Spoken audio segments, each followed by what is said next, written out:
Good afternoon, everyone. Welcome to the Reliability Demand Response Resource Bid Enhancements Track 2 for the final proposal.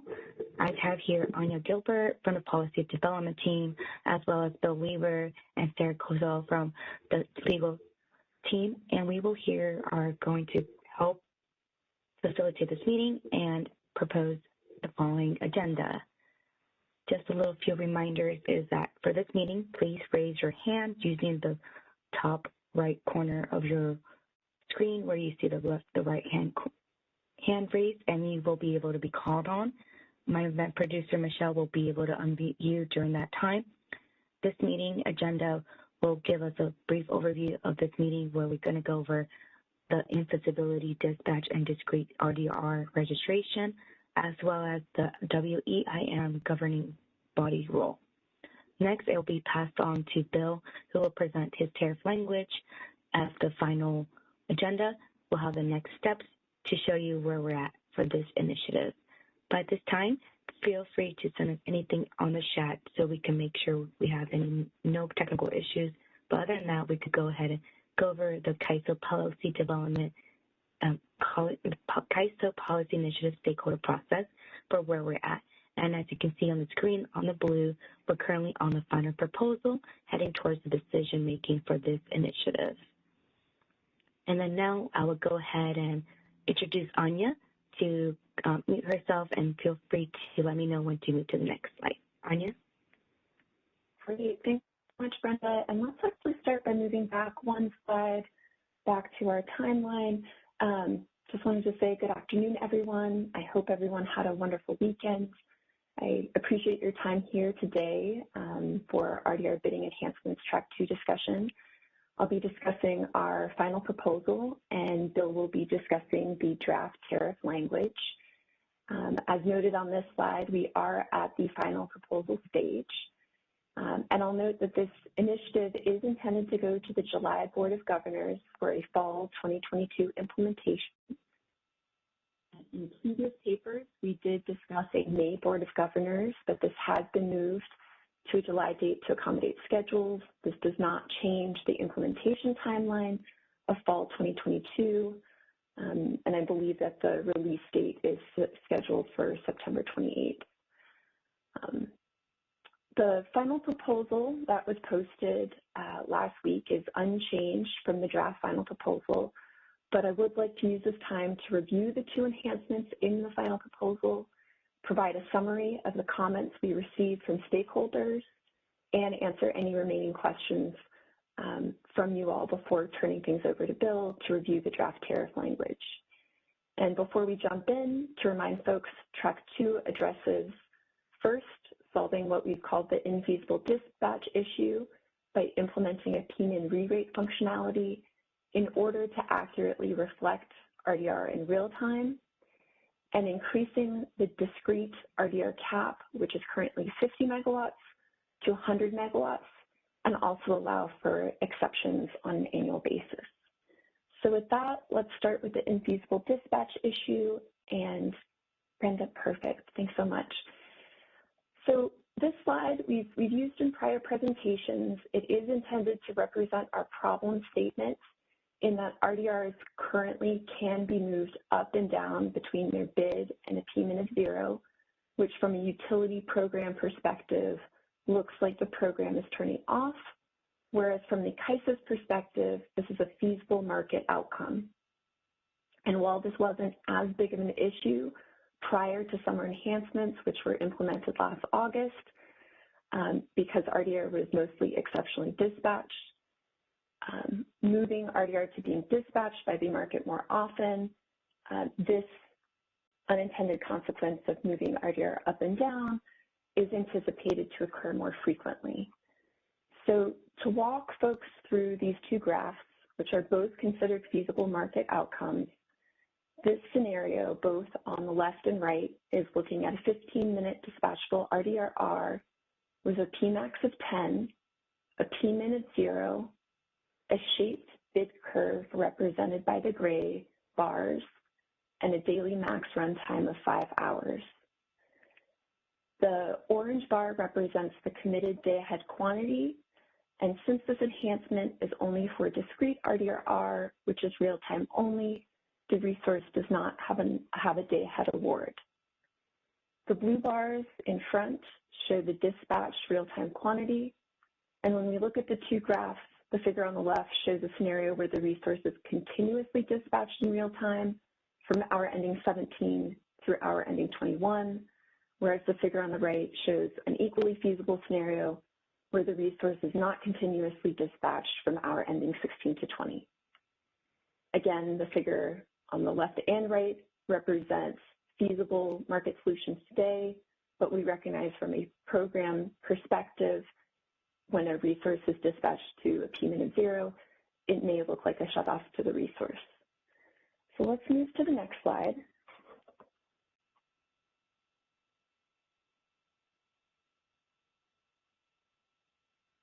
Thanks, Brenda. So the Kaiser continues to propose to fix the infeasible dispatch issue in the optimization for discrete RDRRs by first re-rating the P-min by setting the P-min to a value just below the upper economic limit or bid using existing P-min re-rate functionality and inputting a minimum load cost so that the resource isn't seen as free.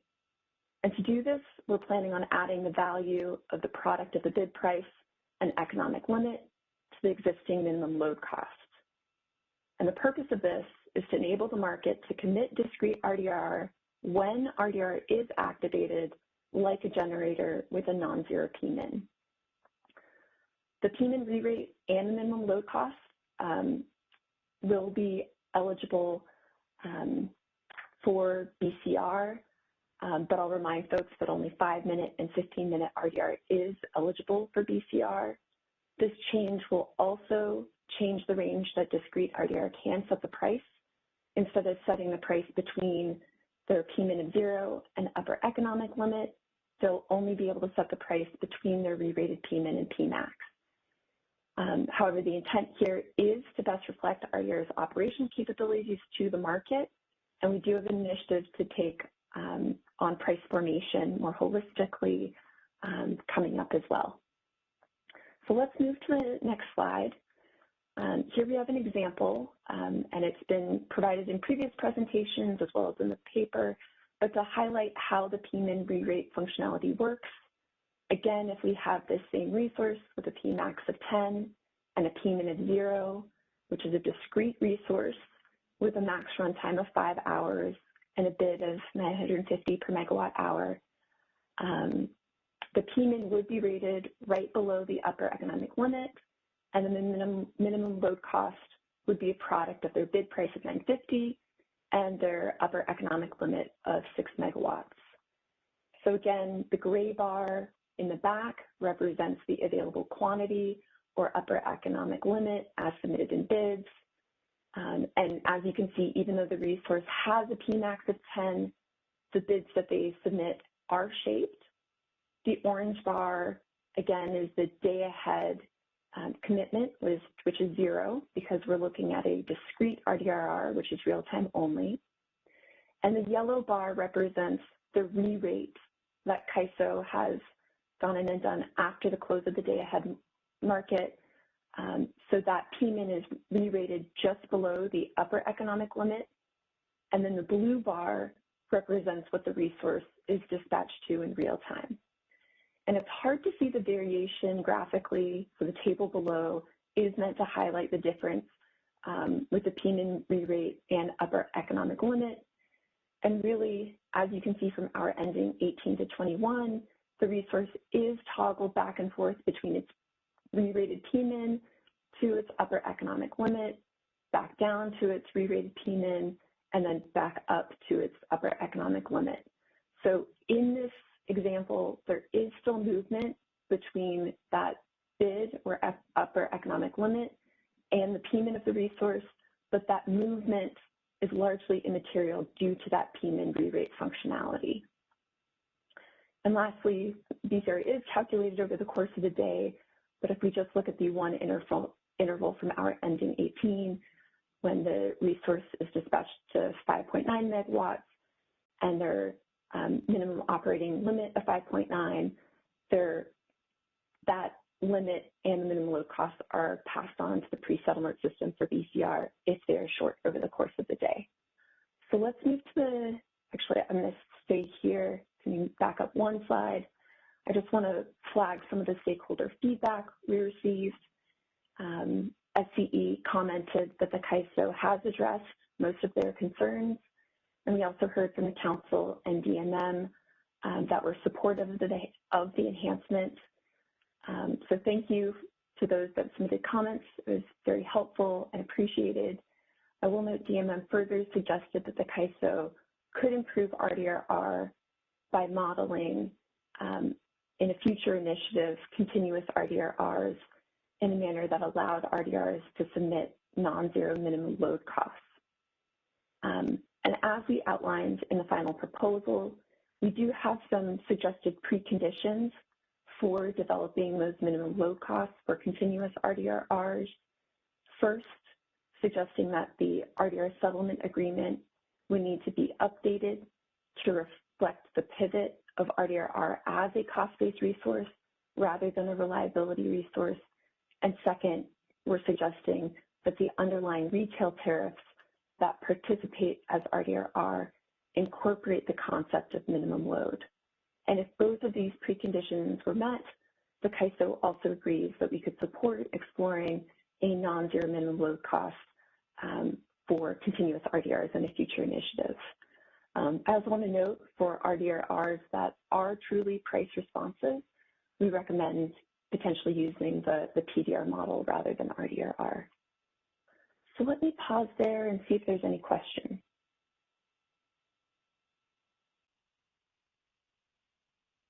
All right, I do not currently see any questions in the queue. And as a reminder, ladies and gentlemen, pressing the raise hand icon above your chat box on the right-hand side will place you into the question queue. But as of right now, Andrea, I do not see any questions in queue. All right, thank you, Michelle. Let's go ahead and move to the next slide. And maybe one more click, thank you. So the second enhancement, the Kaiser is proposing to increase the discrete RDR cap to 100 megawatts, and this is conditional on the P-min re-rate functionality being implemented as a result of some of the price formation impacts we've discussed in the past. In short, without the P-min re-rate, we will have an imbalance produced in the pricing and scheduling run. However, with the P-min re-rate, that imbalance goes away and alleviates our concerns that imbalances could arise if we increase the cap. So we are allowing resources up to 100 megawatts and resources larger than 100 megawatts if they apply for exceptions to the cap.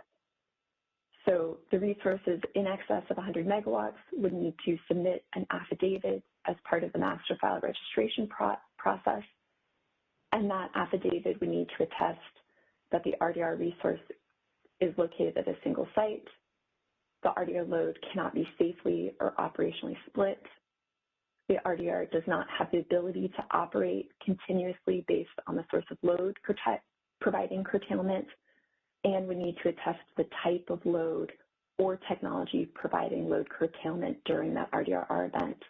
And I'll note when I say that the RDR would need to have the ability to operate continuously, I mean that similar to marginally in terms of it is truly indicating to the Kaiser that it is a all or nothing RDRR. For example, load provided by battery technology that does have that continuous capability might not be able to register above 100 megawatts. So the approval for any exceptions will be conditional on the affidavit, any supporting information, and Kaiser's assessment if there's a potential for detrimental market or operational impacts associated with allowing these resources to register above the 100 megawatt cap. We did receive feedback on the draft final proposal from the council and DMM supportive of the increase to 100 megawatts and the provision to allow for exceptions if certain criteria is met. SE also acknowledged that the Kaiser has addressed most of their concerns. So just wanted to say thank you to the stakeholders for engaging in this process and for submitting comments. We appreciate your input and support. With that, I'll pause and see if there's any questions. Otherwise, I'll turn things over to Bill. All right. I do not see any questions in queue at this time.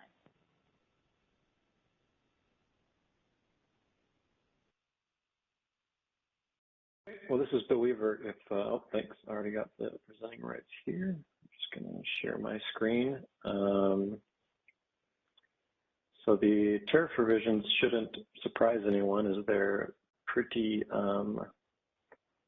short and just reflect the policy changes Anya went over. To back up and discuss process, I think we're accepting comments on these up to next week. But that said, with a implementation date in the fall release, we wouldn't file at FERC until 60 to 90 days before the fall release. So we're talking after board approval in kind of the late summer.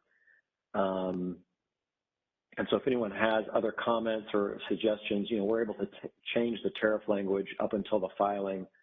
So feel free to call or email myself or Sarah Kozel if you want to discuss these or have thoughts or something occurs to you for the tariff language to implement these policy changes. That said, here are the changes, kind of go in reverse order from what Anya described, being in those, that's the order they appear in the tariff. So first you see here in section 413 that we raise the discrete option to 100 megawatts and provide the ability to approve uses above 100 megawatts based on the criteria we put in the policy, and subject to kind of an engineering judgment test. I think we'll probably flesh out in the transmittal letter that this will really be based on an initial engineering analysis, and really my understanding from operations is ensuring that when the RDRR flips back on, that the reappearance of that load wouldn't cause reliability issues, which is probably only likely for a resource significantly above the 100 megawatts or in a particularly congested or problematic area. Don't get nauseated here, but I'll scroll down. The other change is to include the minimum load and minimum load cost adder that we discussed. But that's about it. I'll pause here to see if anyone has any questions, or feel free to just submit comments or reach out to Sarah or me individually at any time.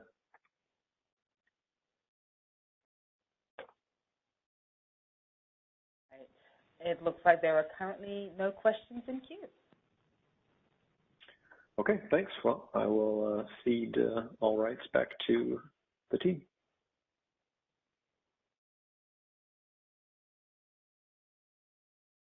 All right. And Brenda, could we move ahead one more slide? So this slide discusses the WEIN Joint Authority on RDR bidding enhancements, as WEIN balancing authorities may use the RDR model if they have approval from their local regulatory authority and meet the requirements of RDR participation. They are able to use the model, and as a result, this initiative is under joint WEIN authority. We are also open to stakeholder comments on this WEIN classification. And if we move to the next slide, Brenda will talk more about the timeline for those comments and the upcoming board meeting. Thank you, Anya. As we have approached, we're currently April 18th. We are expecting comments to be due within the next 2 weeks. We encourage you to submit those earlier than the 28th deadline so we could be able to get to those quicker. But as of now, since we don't have any comments, we'll be monitoring that for the next few weeks. As Anya mentioned, we do expect to participate in the WEIN Governing Board and Kaiser Board on July 20th, and those dates are followed with the WebEx links provided on the kaiser.com website. And then lastly, this is a hyperlink directly you to the RDR website, but you can also feel free to visit the page by going to kaiser.com and going under Stakeholder Initiatives, and you'll follow down to where it says Reliability, Demand Response, Resource Bidding Enhancements. And lastly, we will end this meeting with our symposium slide, where we encourage and help in inviting you all to come to the Stakeholder Symposium in person for the State Credit Union Convention Center in downtown Sacramento on November 9th through 10th. The registration will be opening up mid-May, so please look out for a notice for that information. But if you do have any questions, we could directly answer them through the symposium registration at kaiser.com. As well, for upcoming events coming this month, on month of May, we are hosting an in-person meetings midweek on May the 25th, 26th for the EDAM working groups. So feel free to look for those links and notices as well. We will also be holding a virtual web conference for the Energy Storage Enhancement meeting on May 19th. That's going to stand still as a web conference only. If you do have any questions, feel free to email us at isostakeholders@kaiser.com for any questions. But at this time, we thank you all for participating in our Reliability Demand Response meeting, and I'll pass it back to my event producer, Michelle, to conclude this call. All right, that concludes our conference. Thank you for using Event Services. You may now disconnect.